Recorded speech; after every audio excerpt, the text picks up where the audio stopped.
बताइए, आपने इनसे पूछा जम्मू कश्मीर में कोई हिंदू बन सकता है क्या? तो आप करिए ही मत जी जम्मू कश्मीर की बात, वो तो मुस्लिम मेजोरिटी एरिया है, वहां तो ये सब संभव ही नहीं, वहां तो ये डिबेट ही नहीं हो सकता है। बाकी देश की बात आप करिए। तो बड़े कन्वीनियंटली उन्होंने जम्मू कश्मीर को अलग कर दिया।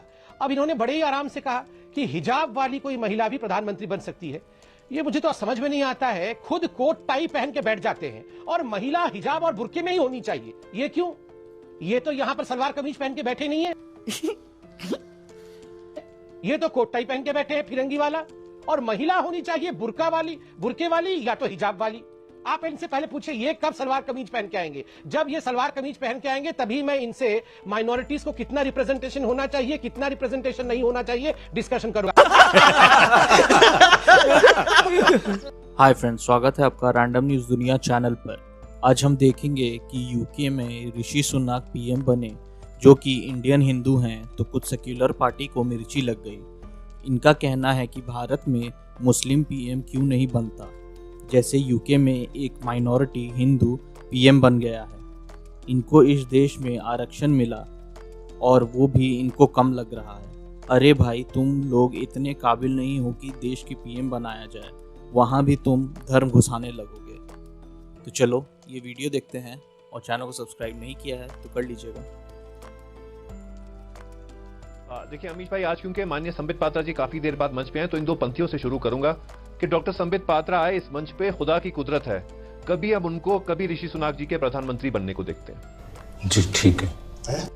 देखिए इतू सी माइनॉरिटी 1.5% हमारे हिंदू भाई रहते हैं यूके में, और उन्हीं में से एक हमारा आज जो है वो वहां के प्रधानमंत्री बने। लेकिन ऋषि सुनाक जी भारत के लिए प्रधानमंत्री नहीं बने, ना भारतीयों के लिए बने और फिरंगियों के लिए बने।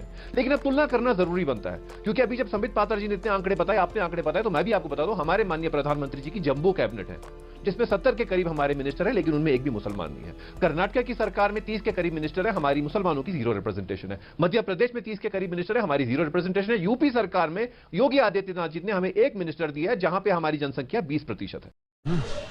अच्छा बात नहीं है। तो आंकड़ों की बात अब मैंने भी रखी, लेकिन हमें एक बात आज समझनी है। एक क्लैरिटी के लिए मैं बात कर लेता हूं। आप माजिद हैदी, आप अल्पसंख्यकों की बात नहीं कर रहे हैं, आप अल्पसंख्यक में जो सबसे बड़ी मेजॉरिटी है मुसलमान, उसकी बात कर रहे हैं।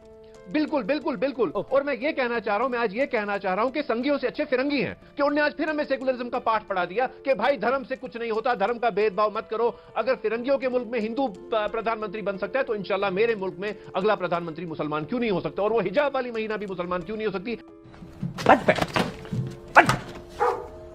चलो, आपको उस पर क्यों आपत्ति होनी चाहिए, डॉक्टर संबित पात्रा साहब को क्यों होनी चाहिए? ये भी मेरे साथ आमीन कहें कि अल्लाह अगला प्रधानमंत्री मुसलमान हो इस देश का, क्या आपत्ति होनी चाहिए? 1947 के बाद जम्मू कश्मीर का कोई सीएम हिंदू रहा है तो जानकारी दीजिए, या फिर मुसलमान के अलावा कोई रहा है, क्रिश्चियन रहा है, या फिर पारसी रहा है तो जानकारी दीजिए इस देश को। 1947 के बाद जम्मू कश्मीर के अंदर काफी लिबरल है, आप बड़े सेकुलर आदमी है। देखें, आप एक मुस्लिम मेजॉरिटी एरिया को आप सारे पूरे भारत के साथ आप क्या तुलना कर रहे हैं? जब तुलना का मामला समझ लीजिए, आपने बोला मुस्लिम मेजॉरिटी है, वहां पे तुलना ही नहीं हो सकती। 15% है माइनॉरिटी, कैसे होगी तुलना? ओके, अब एक एक करके बोलते हैं। देखिए, मेरे डिबेट का एक रूल है, एक एक करके सब बोले, अपनी बात को रखे। संबित पात्रा, जम्मू कश्मीर की बात मत करिए, कश्मीर की तो बात मत करिए, वो मुस्लिम मेजॉरिटी है। आज तो प्रभु के दर्शन हो गए इस मंच पे। देखिए, चलिए तथास्तु। मगर अमीश भाई, हिपोक्रेसी एक शब्द होता है अंग्रेजी में, जिसको कई बार डबल स्पीक भी कहते हैं, दोहरा चरित्र, दोहरा मापदंड हिंदी में कहा जाता है। मतलब आज हिपोक्रेसी भी सुसाइड कर लेगी इनके बातों को सुन करके। बताइए, आपने इनसे पूछा जम्मू कश्मीर में कोई हिंदू बन सकता है क्या? तो आप करिए ही मत जी जम्मू कश्मीर की बात, वो तो मुस्लिम मेजोरिटी एरिया है, वहां तो ये सब संभव ही नहीं, वहां तो ये डिबेट ही नहीं हो सकता है।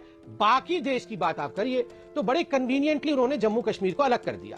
अब इन्होंने बड़े ही आराम से कहा कि हिजाब वाली कोई महिला भी प्रधानमंत्री बन सकती है।